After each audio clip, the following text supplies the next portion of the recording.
Good morning, good afternoon, wherever you are in the world. First up, can we please all have our cameras on so we can see each other and really connect human to human? Battery 70%. And obviously, if you've got low bandwidth, don't worry about it. I know Tanya's on the move, so all good. Good morning, good afternoon. Welcome to the February edition of Space for Change.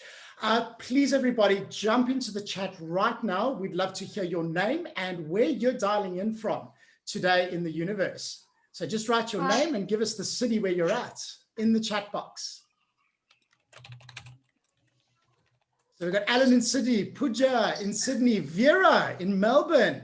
We've got Lachlan. Hey, Lachlan from Melbourne. We've got David in Sydney, Ellie Moody in Alexandria, VA, Alice in Sydney, Anna from Sydney. Simone in Cairns, love it, good to see you, Simone. Tanya in Sydney, Mita in Sydney. We've got Maryland, hello Andrea, good to see you again. We've got Veronica from Sydney. Anna Marie, how's it going? Dialing in from New York. Hi Joanne in Sydney, hi Michelle, and hi Kavita, all in Sydney on the train. So welcome, we've got an intercontinental group of people. We've got Hugo as well on the chat. So Hugo, if you can just please let people into the room and let's Battery 70%. Let's do this. So welcome. Today's Space for Change is all about selling in the value of change.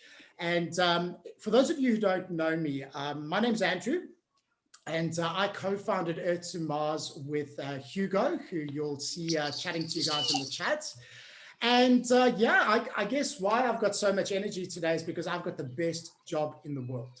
Because what I do for a living and for a passion, for a purpose, is I empower leaders into the future of work. And with all the technology and robotics and AI going on, especially after 2020, we do things a little bit differently. So we use human-centric approaches and inclusive approaches to change to really drive forward and bring humanity back to the business equation.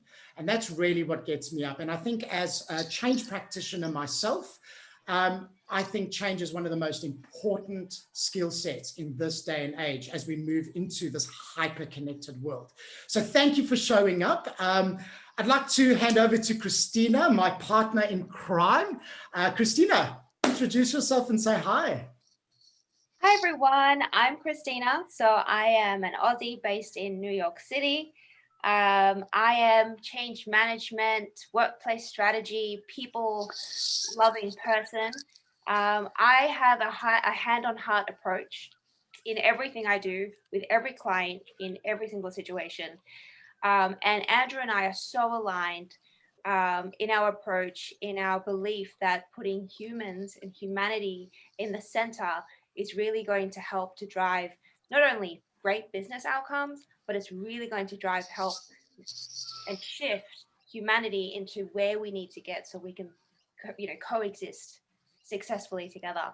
And that's why I partnered with Earth to Mars, because there was just so many areas of alignment in what our vision was. He's basically my change soulmate.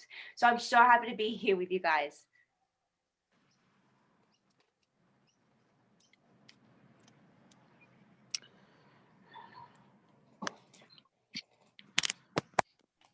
So question for the group.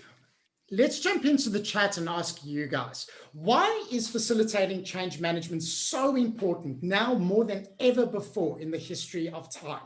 I want to hear it from you guys. You're all passionate about it. You're all in the change space in some shape or form, whether you're a project manager, whether you're somebody who's doing business analytic work, or if you're a formal change professional, coach, or learning and development person. So tell us in the chat, why do you think facilitating change is so critical right now in 2021? We'd love to hear from you.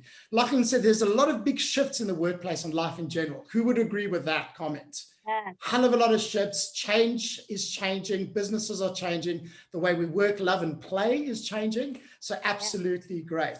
Simone, very good point. Feeling less connected physically. That's a huge shift in our market right now. And our role as change is to connect people in new and interesting ways. Love it. Alice says, customers are more savvy. Yes. in what they want, and businesses need to change. We're not dealing with people who don't know. We've got information at our fingertips. In fact, the information is over. If you want to get little templates in change, you can just Google it. So we need to show up with something more because our customers are more savvy. We've never experienced more change, and the volume, absolutely. Thank you, Tasha. Good to see you. Tasha from Newcastle. Veronica, good to see you. The number one human skill of the future is the ability to change in work life. That's really pertinent. In fact, the CEO or CIO of Suncorp said the key differentiator for big brands in the next 5 years is their ability to change. So we have a very important role going into that. Some incredible thoughts, some incredible, David says rapid technology changes. Absolutely, especially driven by what happened in 2020, right? It just moved us forward in new and exciting ways. Workplaces are shifting. So thanks, Anna. Kavita, absolutely. This, with the pandemic, has caused so much uncertainty and anxiety in particular around change that often if we try to sell in the value of change, people go, don't fire me, I don't want to be made redundant. So there's a bit of trauma from that pandemic. But as we look forward, we've got roles to nurture that. Would you agree? Some great comments there, guys. Thank you so, so much. So from my perspective, you guys all know that change is valuable. So I'm not going to preach to the converted here. But for me, I've noticed how businesses handle change well and how some businesses don't handle change well. And the way I position change is I actually like to talk about the two phases of running our change. There's planning for change, then there's implementing the actual change. And they're two distinct periods because the earlier you involve change in the process, the better. So what typically happens is a business realizes, holy shit, I need to change. It's either a pandemic, it's either there's new technology, customers are getting more savvy, whatever the reason is. And it's usually the executives or leadership that actually start realizing, oh my God. And they're at the forefront. They're almost like the early adopters of change. So what happens then is they call up all their friends and they get somebody to write up a beautiful business case. And this is where normally we have a project manager who gets involved. And what's in that business case is they say, well, if we're going to change, as executives, what we're really interested in is how much are we going to pay for that change? So what is the cost versus what is that benefit of that change? And to calculate the benefit, they often look to operational metrics, and whether that's changing a process, whether that's changing technology, changing the way they structure their workforce. Because what you're trying to drive is an operational change there. And by investing for every dollar in that change, the executive expects to get back some kind of return, either in an increase in sales, an increase in profit, an increase in profitability, or maybe it's even a decrease in costs, a decrease in things like absenteeism. So whatever that is, it's important to know that at that business case phase of change, when they're setting this up, that is where the expectation is created. Now, what a lot of businesses I've seen get wrong is they stop there. So the executives go, there's my business case, let's now hire a project manager. And I see some nods now, so we're all agreeing here. And then the clever, maybe IT consultants coming and start selling the world and the dream and this system and these dashboards are going to change your life forever. And they're really good salesmen and we can all learn a thing or two from them because maybe that'll help us sell in the value of change a bit.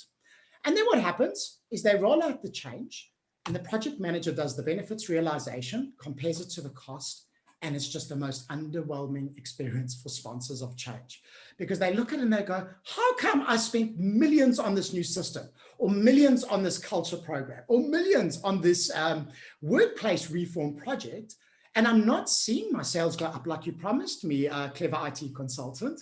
I'm not seeing quality decrease. And they wonder why they're not getting the return on investment that they expected in change. Now, there's a really good case study. We do talk about it on some of our programs. Hugo's going to share it in the chat. But Arcana Rao, she is a CIO of Atlassian right now. But before that, she was actually CIO of Cisco. And she was very vulnerable around the learnings of ignoring the people element when it comes to change. So Hugo's put that article in the chat for you.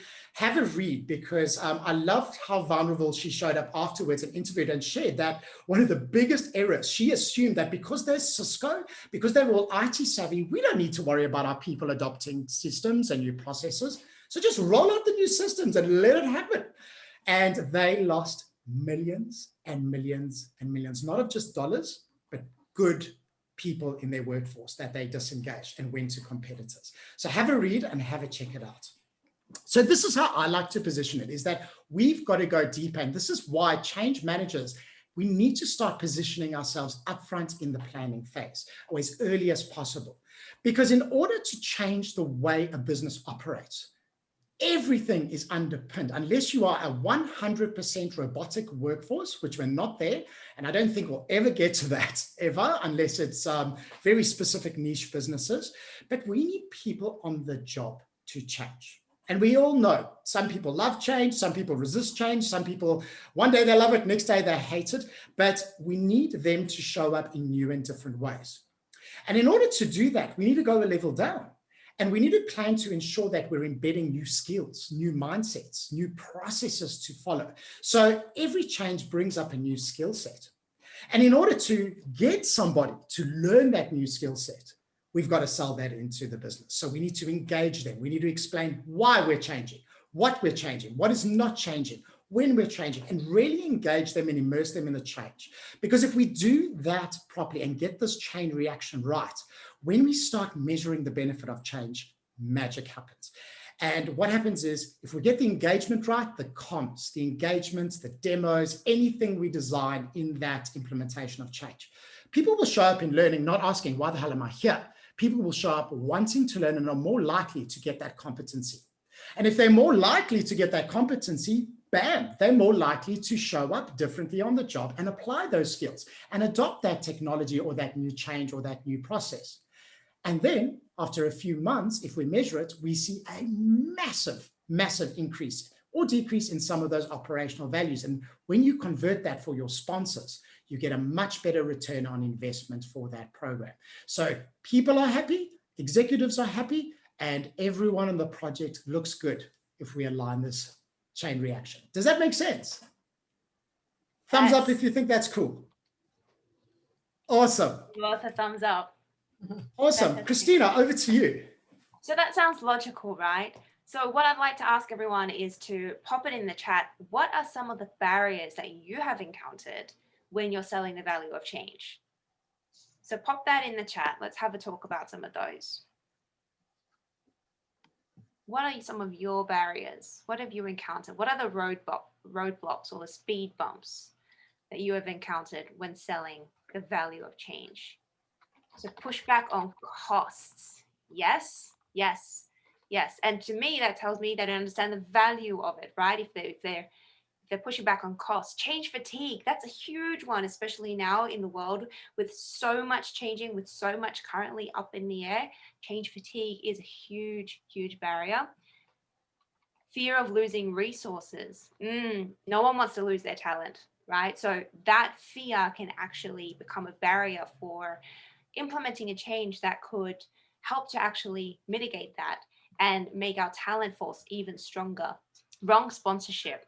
Yep, 100%. We've all experienced that. Yep, people just want to get stuff done, changed without considering the change impact. Lachlan, that's amazing. That's absolutely spot on. And I think that's part of what the story that Andrew was just telling, is we can't stop at the operational. We have to go those layers down to look a deep dive into that change impact to understand what people need to, think, feel, and do differently. The wrong sponsorship. I've definitely encountered that barrier before. I see a lot of heads nodding. Yep. Fantastic. No one actually measures the benefit realization prior and post. Oh gosh, that hits my heart, because you're spot on.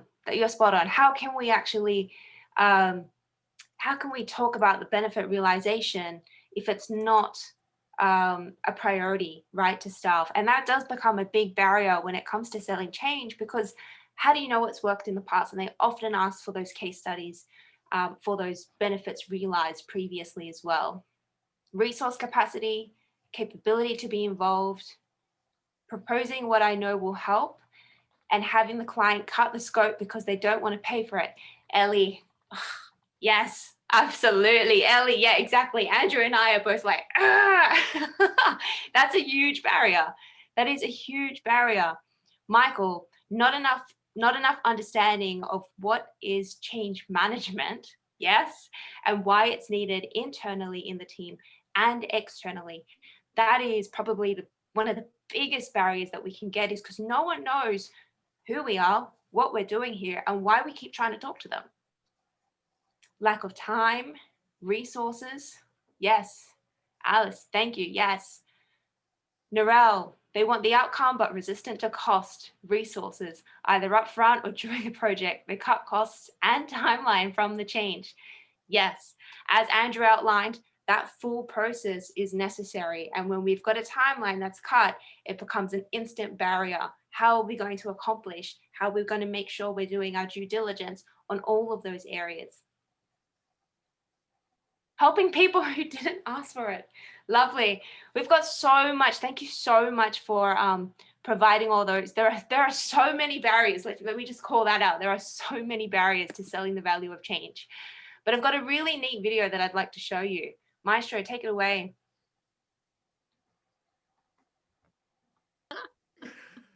So yeah, guys, it's not about the nail. And who has fallen into that trap, showing up as a client, passionate about what they do, wanting to talk about comms, engagement, training, and all the exciting ideas, and you get that kind of response. I mean, if you're in a relationship, that's every day for me sometimes. But sometimes we forget to look at things from the other person's perspective. And this is what value is. We know change is valuable, but we've really got to understand what motivates the other person. So something that I've seen quite a lot of over my career in change, over my career in coaching, training a lot of people, is people tend to make decisions first based on their emotions, and then afterwards use logic to justify it. And I'm going to say that one more time. People tend to first make decisions with that emotional part of the brain. Think about the biggest movements in the world, the biggest changes in the world, the biggest companies in the world. It's not about the logic of the company. It's about something bigger. There's an emotional connection. There's a pain we're trying to get away from. There's a dream we want to go forward. And this is what moves people. And if you're still not convinced about that, who remembers the there was a huge issue around toilet paper, early 2020. Who remembers that? Okay, 100%. So somehow we had all the announcements about a pandemic, and what did humanity do? The world went and bought toilet paper, not food, not water, not medicine, not all the logical things that we need to get through a pandemic. We bought toilet paper. And then we used our logic to say, oh, it's because of this, because of the pandemic, but we still paid for it, right? And we saw value in that toilet paper. Now, the value wasn't in the paper, so it's not in the nail. The value was in that emotion, going away from something and towards something else, whether that's safety, whether it's knowing that you've got your butt covered when you go to the bathroom. And I'm going to end it there. So really important to start flipping around how we show up in change. And this was a game changer for me. How I came across this was one day I was in a meeting. The GM was coming in. I was pitching for work at a very big insurance company. And the GM came in. His name was Jason. I won't give the rest of the details. And he was like, right, Andrew, I don't know who the hell you are.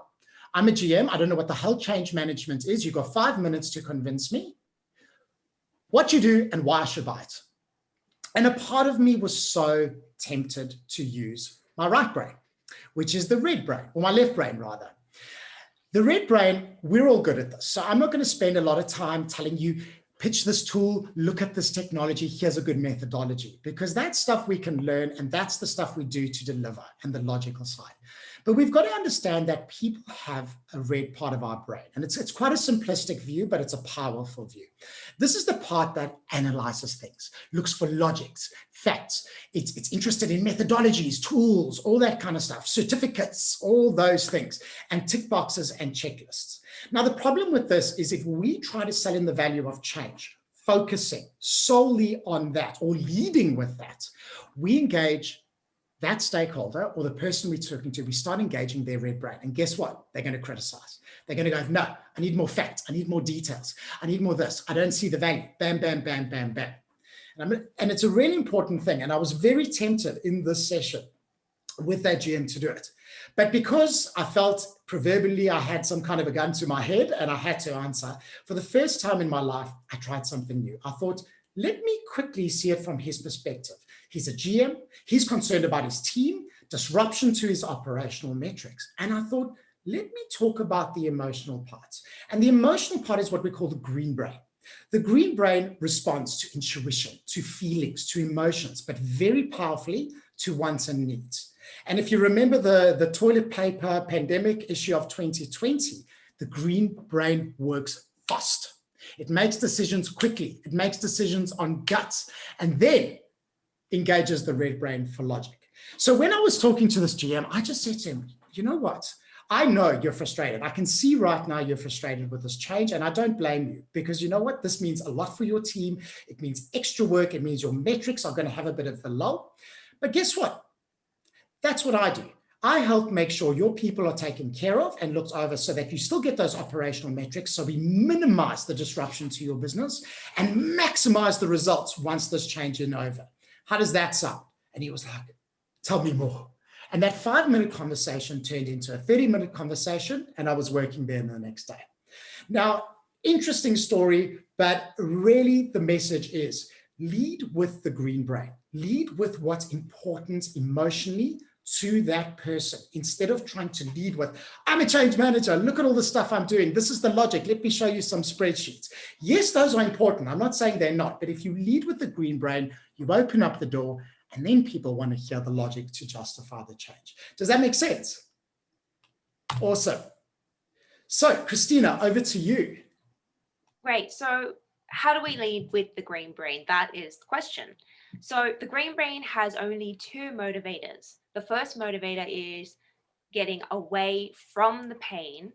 And the second motivator is to move towards pleasure. And that makes sense, right? But there are 3 critical items and 3 critical steps that you have to keep in mind in order to address this moving away from painful and moving towards pleasurable. The first one is rapport and skills. So when Andrew and I train up, project professionals, PMs, change managers, lawyers, OD, IO professionals in change, we focus so much on this. This is really, really important because there's no change that happens without the green brain. So we need to address this.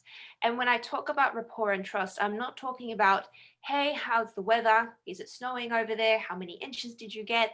It's not about that surface level conversation. What you want to do is invest the time to really understand who they are, build the relationship, and develop a connection. The second is asking questions. And it's so critical because we want to make sure that instead of telling them how they are going to change, we want to leverage human-centered tools so that they end up telling us how they need to change.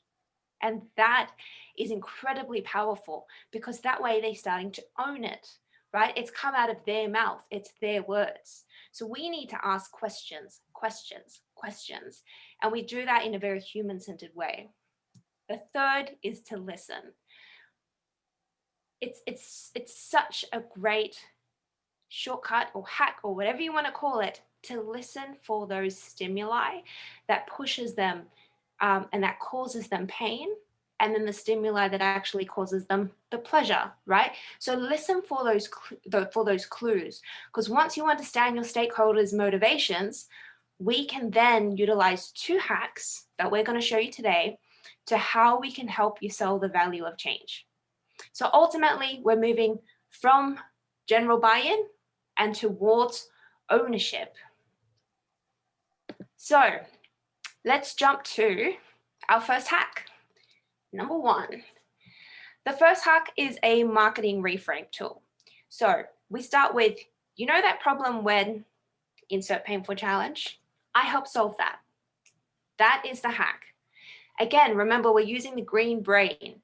So that problem, that challenge, that pain is something that is personal to them, something that we've listened and understood through asking questions. And that's where using our rapport to have this conversation. You know that problem when ... insert a painful challenge. So what I'm going to do is run you through 2 examples. And then on the third one, we're going to open it up to you and give you an opportunity to practice. You ready? Thumbs up? Perfect. Lovely. So everyone, meet Josie. Josie is the CEO for a big company about to undertake a huge transformation. So you know that problem when, let's think about her and her needs. You know that problem when you roll out a new business strategy or business case and your employees do not align and follow through. Change managers help solve that problem by ensuring buy-in, alignment, and follow through. Simple, right? But that's because I know who she is, what her pains are, and what she's looking for. Let's jump to our next one.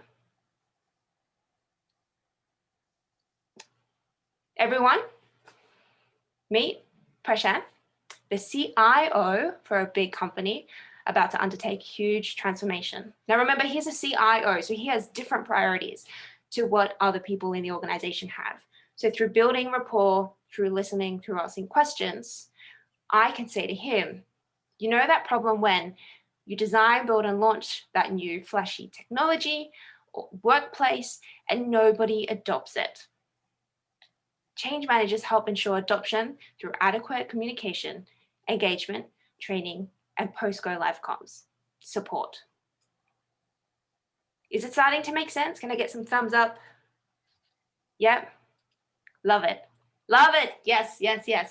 Okay, so the marketing reframe is a really great tool, but it's also a great tool to help you check in with yourself. Because if you don't know what you're going to insert in the challenge, it means you need to go back, build rapport, build trust, ask questions, and listen. Okay, so everyone, this is Gerald. I'm sure many of you have your own Gerald, worked with a Gerald in the past, maybe a client, maybe internal, right? Yeah, I see a lot of you nodding. So this is Gerald. He's a chief financial officer for a big company, CFO, chief financial officer. He's about to undertake a huge transformation. I'm going to turn it over to you. So what I'd like you to do is write in the chat, you know that problem when, insert the pain or challenge that you believe or that you experience with CFOs. So pop it in there. You know that problem when, insert challenge.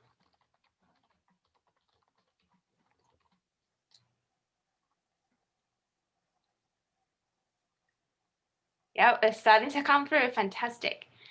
You know that problem when we spend all that money on capability programs and they fail. I help solve that problem. Yes. CFO, yep. The money is a big deal. It's a big motivator and drive. You know that problem when the expected return on the project aren't realized in the time you expected. I help solve that problem. Yes, money, time, incredibly high priorities. You know that problem when you invested in a new system or technology and it did not meet the expected financial outcomes. Yes, chances are this isn't the first time they've gone through a change, right? So you need to pull on their past experiences, because their past experiences are also driving the resistance that you're feeling and seeing as well. What else have we got here? You know that problem when you don't really see measurable outcomes at the end of a change. Yes, I can help solve that problem and put measures in place and also a plan for ROI. Thanks to Andrew's ROI course. Michael, you're a champion. Yes. You know that problem when you incur great financial and reputational costs. Ooh, that one burns. When certain stakeholder groups reject your change because they felt no one was listening to them and co-creating the change with them. Let me just say, Alan, you use a lot of great emotive words there, right? That can really really start to spark a great conversation, and really that could turn into easily an hour conversation. My computer is freezing just a little bit right now. Andrew, can you call out a couple more? Sure. We've got, you know, that problem when all the money is spent on collaboration ideas, but no one actually uses them. I can solve that by engaging your employees to understand the overall experience in the workplace and not just the space. Awesome, awesome work. So guys, do you feel like you're starting to get it and leading the Green Brain? I'm looking at this and I think you're doing a fantastic job. So this was our take. I've got a bit of a finance background, so I can assure you everything you said will hit the heart of a finance person. But look, you know that problem when you invest in a material amount of money. Finance people love the word material and immaterial in an organizational program, and you don't achieve the return on investment. A lot of you said that because people don't cooperate. I solved that problem. You can even just end it there and say, I solved that problem. And they go, you understand my pain, tell me more. That then opens up the conversation to then start talking a bit more about Red Brain. You guys are getting this. Look at this. Well done. Thumbs up if you feel like you're getting this. Amazing. All right. Are you ready for hack number 2? Hack number 2, this is something you can use immediately after this. So this is all about positioning change. And I know Michael Amson is on the call, and we were chatting last night. Hey, Michael, good to see you. We were chatting last night about positioning change. And I hope it's okay if I share, but Michael was saying, you know, he goes to his teams at the bank he works in, and he starts saying, you know, hey, do you need help? I'm a change manager. This is what I do. And that's something that I did for a very, very long time. But what I've learned very, very quickly is it's how we position that first with Green Brain and then with Red Brain. So how can we do this very, very quickly? Now, most of the time, I would come in and show up and go, hi, my name's Andrew, and I'm a change manager. Now, what's the reaction when you say change manager to people in a business that don't know what change is? It's quite varied, right? If some people have gone through a mass redundancy or a restructure, they hear the word change and they're like, and I'm hearing some not. So why lead with that? Why lead with, oh my God? Some people think, oh God, another just communication, someone who just send my emails. And my ultimate best, my ultimate is when I showed up at a client and they thought that my job was to write change requests for the IT system. So every time the business wanted a change in the IT, my job was to tell IT and write a report of what that change is and get it approved. That was my all-time favorite. And that's because I showed up and I said a change manager. So we can't assume everybody has the same level of knowledge of what change is. We can then talk about outputs, but often we forget that emotional impact. But what if we flipped that on its head? What if we start with the emotional effect for that stakeholder first? Then talk about the outputs of our work. And then when they're interested, we say, well, yeah, that's what I do as a change manager. Let me tell you more. Would that be interesting for you? Bam. So instead of leading with a word that might have a misconception, lead with that emotional effect. Talk about the job outputs. I engage people with human-centric and inclusive approaches. I use collaborative technology to make sure everyone's aligned so that people really get that. And then you weave in there because in a sense, you're then educating people upfront when you introduce yourself the first time, what you do and how you help without relying on the label of change, which everyone has a different meaning for. Okay, makes sense. So let's give it a shot. Get a piece of paper and pen. First, I want you to write down your job title, whatever that may be. Secondly, write down the outputs of that job title. Is it engaging communications? Is it great learning and development? Is it all of the above? Is it alignment?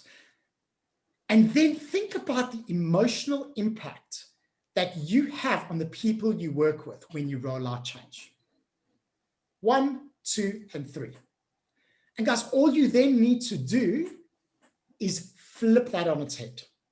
Literally change the order and start practicing it. And I urge you guys, find a safe audience, maybe practice it with each other as well, or some of your buddies, and ask them. Maybe ask a safe person first. Ask them which one sounds better. If you go job title, job outputs, emotional effect, or emotional effect, job outputs, title. So this is the difference between leading with the red brain, which immediately wants to analyze and criticize and look for loopholes, versus leading with the green brain, which as change managers, we really have a skill. And as project professionals, we really are good with people. If you're a BA, project manager, whatever it is, we work with people. And those lines are becoming very, very blurry. In fact, we're seeing a lot more project managers joining our movement and a lot of the programs that we do. I'm starting to see that change management is actually becoming a shared experience and a shared responsibility, supported and facilitated by amazing experts that I'm looking at right now. Make sense? Cool. So let me ask the group and tell me which one, option A or option B. Which one sounds better to you? Option A. Hello, I'm Cassandra. I'm a change manager. I provide quality communications, engagement, learning, and support for people going through transformation. And I save you time, money, and the pain of leading people through change. Or option B. Hello, I'm Cassandra. I've got a bit of a deep voice. What do? I save you time, money, and the pain of leading people through change. I do this by quality communications, engagement, learning, and support for people going through your transformation. Oh, by the way, that's what change managers do. Which one sounds better, option A or option B? We're getting B. Absolutely. So can you guys commit to practicing this and leading with green brain and give it a go? Start with someone safe, practice it, get comfortable, and find your own words. And I'm so glad you're finding this helpful. Thank you, Pooja. Thank you, Tanya. Thanks, Michael. I know this was a big one for you, so I would love to hear your feedback in how this works on the job. I'd like to hear all your feedback, actually, on how this works on the job. Awesome. Are we feeling good about it? Great. So we're coming towards the end. Is there anybody who wants to share something or is brave enough to ask a question? You can do it via chat. You can come off mute. Any comments, thoughts, or ideas? Okay, we've got from Anna Marie, it's a tweak and repositioning. Michael was like, we'll do both. Thank you both. We've got looking forward to practicing this exercise. Tanya loves it. How do we learn more? Great question, Tanya. There are so many opportunities to learn, not just within this experience, but out there. We are no longer in the information age. We are in the age of connectedness, where you can access knowledge, information, inspiration, tools from anybody. Without going to a formal institution and studying for 7 years, you can actually talk to people who are getting the results. So my advice to you is always look for people that have the results you want and engage with them, follow them, train with them, do whatever you can. That's how we learn. So great opportunity. Christina, Hugo, and I are here for you. So we are going to be doing this at least once a month. And we'd love to hear from you what topics are relevant, what topics are interested. And we want to create a discussion and movement to really empower all of us to do it. So if you haven't joined our LinkedIn group, please join it, or please accept the invitation we've given you, because in that we're going to check in there, add content. Feel free to put your content in. I know people like Alan over there has amazing content as well. Feel free to share content in there, and let's learn from each other and let's support each other, because we're heading from some radical change coming forward, and it's just getting quicker and quicker. So the power of community and group learning is essential.